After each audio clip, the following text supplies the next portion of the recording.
안녕하세요. 다시 같은 옷을 입고 등장한 꿀베스입니다. 제가 임산부라서 어디 나갈 일이 많지 않아가지고 매일 같은 옷을 입게 되는 것 같아요. 그래도 매일 다른 날 열심히 영상을 찍고 있습니다. 자, 오늘은 5번째 영상이고요. 영상 주제는 올인이냐 병행이냐 입니다. 이제 최종 합격 발표가 얼마 남지 않은 상태라서 이 고민을 하시는 분들이 많을 것 같아서 제 경험을 한번 공유해 보려고 합니다. 먼저 올인과 병행이라는 단어를 정리하고 갈게요. 저는 올인이라는 단어는 다른 일은 하지 않고 임용 공부만 했을 때를 표현할 때 쓰고요. 병행은 기간제 교사를 하면서 임용 공부를 할 때를 표현을 많이 합니다. 저는 3, 4년 정도 올인을 하다가 1년의 기간제 생활을 했고요. 그리고 그 다음 해에 올인을 해서 합격한 케이스입니다. 먼저 제가 첫 번째 병행을 할 때 제 상황을 말씀을 드릴게요. 3, 4년 정도 올인을 한 상태였었기 때문에 합격자 발표를 보고 나서 이런 생각이 들더라고요. 아, 내가 더 이상 어떻게 공부를 해야지 합격할 수 있을지 모르겠다. 아, 나 더 이상 공부 못하겠다. 이런 생각을 정말 많이 했었어요. 그냥 자연스럽게 그런 생각이 많이 들었었어요. 지금 생각해보면 되게 거만한 생각이었던 것 같아요. 사실 실력이 많이 모자랐기 때문에 떨어진 거였는데 그냥 공부에 너무 많이 지쳐 있었던 것 같아요. 게다가 이제 3, 4년 오랜 기간 동안 공부만 하다 보니까 나이만 먹고 점점 사회에서 도태돼 간다는 생각이 많이 들었거든요. 그래서 이제 1년 기간제 교사를 해봐야겠다라고 생각을 하게 됐고 도전을 했죠. 저는 고등학교에서 1년 동안 기간제 생활을 했었고요. 시작할 때만 해도 진짜 나 독하게 할 거야 라고 해서 퇴근하고 나면은 한두 시간은 꼭 공부해야지 라고 하면서 독서실도 끊어놓고 막 했었어요. 근데 이제 고등학교였던지라서 퇴근을 하고 집에 오면은 기본 7시, 8시였었거든요. 그리고 주말조차도 출근을 했었어야 하는, 가끔 출근을 했었어야 하는 업무를 맡았었어서 공부할 수 있는 시간을 내는 게 참 어려웠어요. 게다가 수업 자료도 하나도 없는 상태에서 교사 생활을 시작했기 때문에 수업 준비를 하는데도 시간이 많이 걸렸어서 더더욱 공부를 하기가 어려운 상황이었었죠. 결국 1년을 공부를 하는 둥 마는 둥 하면서 보냈었고, 그러면서 1차 시험 날짜가 왔어요. 1차 시험을 보러 갈 때 제 마음가짐은 1%의 합격 가능성을 보고 시험을 보러 가는 거였어요. 그냥 마음을 내려놓고 시험을 봤던 거죠. 이제 그래도 그 마음 저 밑에는 그래도 내가 그동안 공부한 짬이 있는데 라는 생각을 조금 하면서 시험을 보러 갔던 것 같습니다. 근데 그 결과는 처참했죠. 교육학은 의외로 비슷한 점수를 받았던 걸로 기억을 하고요. 전공 점수가 정말 낮았어요. 한 30점 후반에서 40점 초반대였던 걸로 기억을 해요. 근데 그때 그 전공 점수를 받아보고 나서 이제 제가 깨달았죠. 아, 내가 공부가 제대로 안 되어 있었던 거구나 라는 거를 그제서야 깨달았습니다. 그래서 그 점수를 받고 나서 다시 저는 고민에 빠지게 돼요.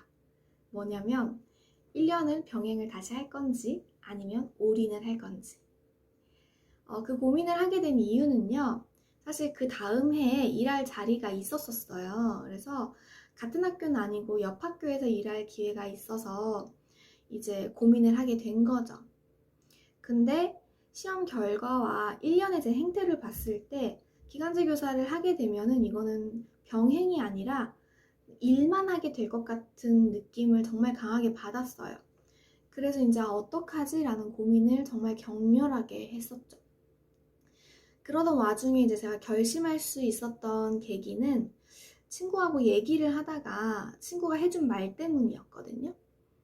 친구가 이렇게 얘기를 하더라고요. 야, 너 어차피 내년에 기간제 하면서 또 떨어지면 그때는 올인할 생각하고 있다며. 그러면 왜 합격을 1년 미루냐? 나 같으면은 올해 그냥 합격할 생각하고 올인하겠다. 이렇게 얘기를 하더라고요. 근데 그 친구가 딱 했던 말이 제 마음속 깊은 곳에 자리 잡고 있었던 임용 공부에 대한 미련을 이렇게 확 끌어올려준 느낌이었어요. 제가 그 친구랑 대화를 하면서 계속 막 내후년에 그냥 올인할까봐 이런 얘기를 하고 있었던 거죠. 그래서 이제 그 다음날 바로 저 내년에는 일을 같이 못할 것 같다. 죄송하다라고 말씀을 드리고 올인을 하게 되었습니다.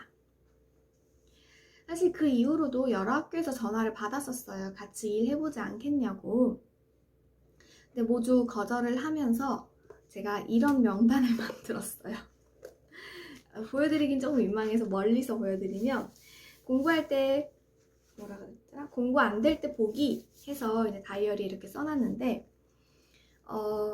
이제 공부하기로 마음을 먹으면서 전화 왔었던 학교들의 명단을 쭉 적어놨어요. 그러면서 내가 얼마나 좋은 기회들을 박차고 이 자리에 앉아 있는지를 생각하면서 공부할 때 제 마음을 다시 좀 의지를 불태우는 용도로 많이 썼었죠.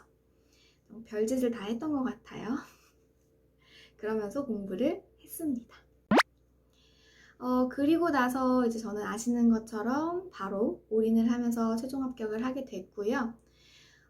제가 그 바로 다음에 최종 합격을 할 수 있었던 이유는 사실 저는 그 전에 했던 1년간의 기간제 생활 덕분이라고 얘기를 해요. 저는 기간제 생활을 하면서 정말 많은 걸 배웠거든요. 그래서 그 중에서 그 이유 중에 두 가지를 한번 꼽아서 말씀을 드려볼게요. 첫 번째는 저에게 수험생활 동안 도움됐던 첫 번째는 제가 출제자 평가자가 되어본 경험이에요. 교사 생활을 하면서 제가 평가자가 되어보니까 학생들한테 저를 비추어 보면서 제 공부 방법에 어떤 문제점이 있었는지를 좀 많이 깨닫게 되더라고요. 객관화시켜서 보게 되더라고요.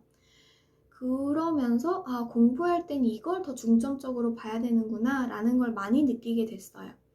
그래서 실제로 제가 그 다음 해에 올인을 할 때 그 깨달았던 방법들을 공부에 많이 적용을 했거든요.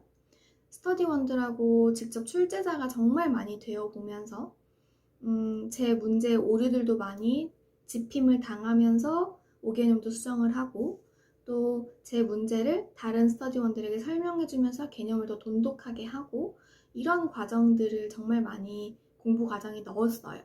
그러다 보니까 실력이 자연스럽게 좀 많이 올라가는 느낌이 많이 있었습니다. 그리고 이제 수험생활 중에 도움이 됐던 두 번째는요. 임용 공부 외에 다른 세상을 보게 되었다라는 점이에요.